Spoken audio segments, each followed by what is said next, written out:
Friends నమస్తే, ఎలా ఉన్నారు? బాగున్నారు? నేనైతే బాగున్నాను. ఈరోజు చక్కగా దొండకాయ కూర అండి. చక్కగా మన ఇంటి దొండకాయలు, మా మామయ్య ఇంటి దొండకాయలండి. నేను అక్కడికి వెళ్ళామండి. వెళ్తే మామయ్య దొండకాయలు పట్టుకెళ్తావా అన్నారండి. ముందు ఏమో అనుకున్నాను, చట్నీ చేసుకుందాం చెప్పి కోసుకొచ్చామండి. అసలు ఎంత బాగుంది తెలుసండి దొండకాయలు. తయారు కూడా ఇక్కడ చేస్తారు కదా, చాలా మంచి పెంచుతాను చెట్లు. ఇది కూడా చక్కగా దొండకాయలు తెచ్చి ఈరోజు కూర చేద్దాం, క్యాబేజీ కట్టాలని. చట్నీ వదిలే పిండి కూర చేద్దాం ఉందండి. సరే కొయ్యమ్మన్న కోసింది. ఇవి కూడా చక్క ముక్కలు ఎలా కోసింది. ఇవి ఉల్లిపాయ ముక్కలు కూర చేసుకున్నాను మనం. చక్క ఫస్ట్ ఉల్లిపాయలు పచ్చిమిరపకాయలు వేసినంత వేగిన తర్వాత వేసుకున్నామండి.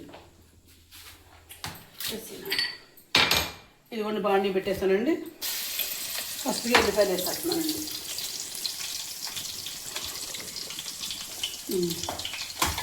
కొద్దిగా చెరుకు ఆవాలు కూడా వేసుకుందామండి.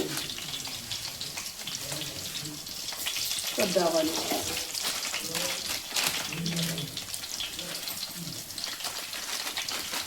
కొద్ది జీలకర్ర, 4 ఎండుమిరపకాయలు. చక్కగా ఇప్పుడు పచ్చిమిరపకాయలను ఉల్లిపాయలు కూడా వేసేద్దామండి.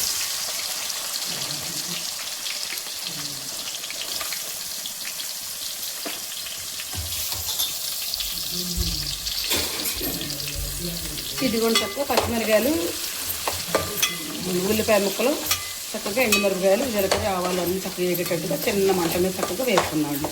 ఇది వేగిన తర్వాత దొండకాయ ముక్కలు వేసుకొని పసుపు వేస్తాము. కొద్దిసేపు మగ్గుద్దండి. మగ్గిన తర్వాత అప్పుడు కారం వేసుకోవాలి మనం. ఇదిగోండి ఉల్లిపాయ ముక్కలు వేగిన తర్వాత దొండకాయ ముక్కలు కూడా వేసేసుకుంటున్నామండి. ఇందులో కొద్దిగా సాల్ట్, కొద్దిగా పసుపు కూడా వేసేస్తామండి.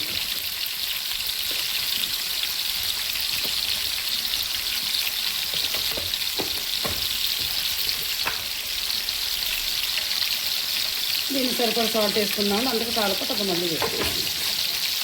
తక్కువ 10 నిమిషాల పాటు దీన్ని చక్కగా మగ్గనిస్తున్నాం చిన్న మంట మీద.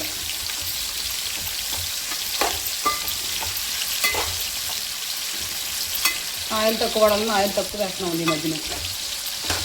ఇది కొంచెం చక్కగా ఈ మీద కష్టం మగ్గనిద్దాం ఉంటుంది, మూత పెట్టేద్దాం ఉంటుంది. ఇది కూడా దొండకాయ కూర చక్కగా మగ్గిపోయిందండి. కొద్దిగా కారం వేస్తున్నానండి, బాగుంటుందండి.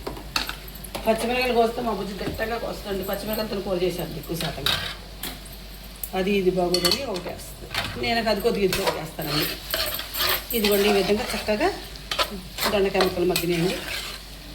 చక్కగా వేసేసి కలిపేస్తాను. చక్కగా ఫ్రై చేసుకొని చక్కగా రసం పెట్టుకోండి. సూపర్ ఫ్రై అంటే అంతమంది కలవదు కదండి. ఇందులో సగం కూడా కాదండి ఫ్రై అయితే.